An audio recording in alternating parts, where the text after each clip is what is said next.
در ولایت ختلان مخصوصا شهر و ناحیه‌های منطقه کلوب جهت استقبال سزاوار از جشن 35 سالگی استقلالیت دولتی کارهای آبادانی و سازندگی‌ها با مرام جریان دارند. در برابر تشبث و دستگیری‌های همه‌جانبه حکومت مملکت جهت وسعت سازندگی و آبادانی‌ها، اینچنین سهم صاحبکاران و اهالی کشور نیز در بهترسازی وضع انفراستراکچور کار و خدمت‌رسانی در محل نظررس و ارزشمند به حساب می‌رود. با شرافت پایداری استقلالیت دولتی در زمینه تطبیق هدف‌های سازنده حکومت کشور و توجه و تشبث‌های بی‌نظیر پرزیدنت جمهوری تاجیکستان، پیشوای ملت محترم امام علی رحمان بهر بهترنمایی سطح نیکوئاولی مردم در برابر رشد و رونق ساحه‌های مختلف خوجگی خلق، اینچنین برای رشد صاحبکاری نیز در کشور زمینه‌های مساعد فراهم آورده شده است. در شهر و ناحیه‌های منطقه کلوب ولایت ختلان نیز وسعت این روند نتیجه‌های مساعد روزافزون را به وجود آورده ایستاده است. سال 2026 مردم تاجیکستان یکی از جشن‌های ملی مقدس 35 سالگی استقلالیت دولتی را استقبال می‌گیرند. با مقصد سزاوار پیشواز گرفتن این جشن پر افتخار در همه شهر و ناحیه‌های کشور، آمادگی‌ها در سطح بلند جریان داشته،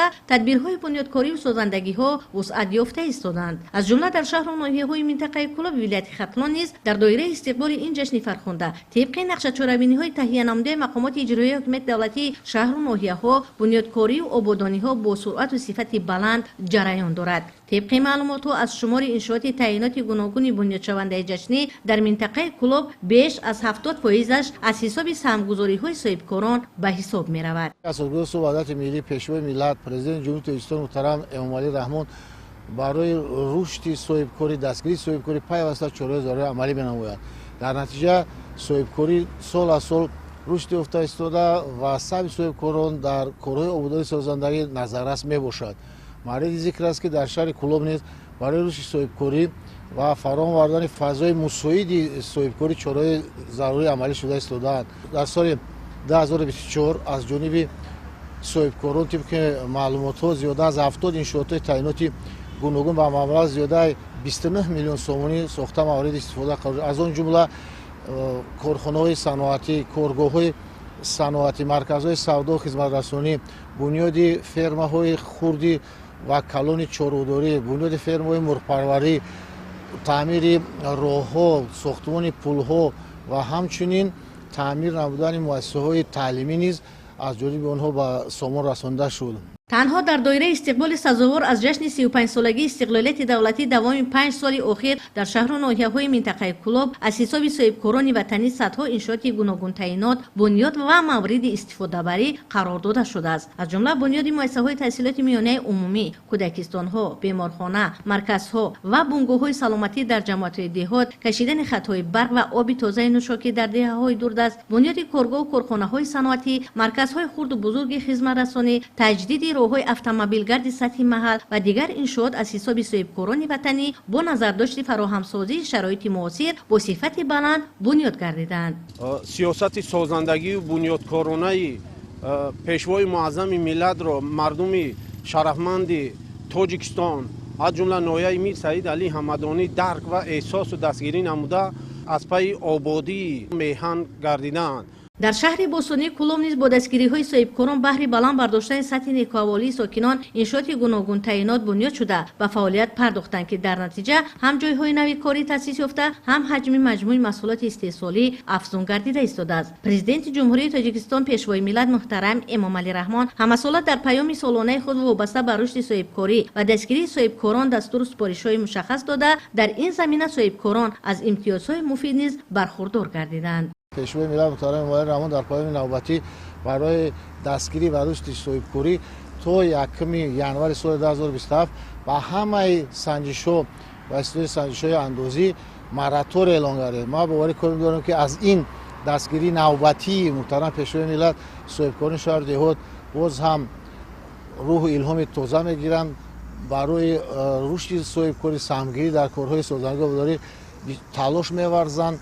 از جانب حکومت مملکت جهت فراهم آوردن شرایط مساعد برای پیشبرد فعالیت صاحبکاری در مملکت پیوسته چاره‌های ضروری عملی کرده می شود. قابل ذکر است که در نتیجه دستگیری‌های پیوسته دولت و حکومت مملکت سال‌های اخیر از جانب صاحبکاران و سرمایه‌گذاران بنیاد انشاءات تعینات اقتصادی و اجتماعی وسعت یافته ایستاده است. در شرایط کنونی از حساب زنان نیز فعالیت صاحبکاری تقویت یافته، سهم بانوان در تأسیس جای‌های نوی کاری و رشد استحصالات نظررس ارزیابی می‌گردد. در سال اخیر زنان نیز با صاحبکاری بیشتر شغل ورزیده ایستادند.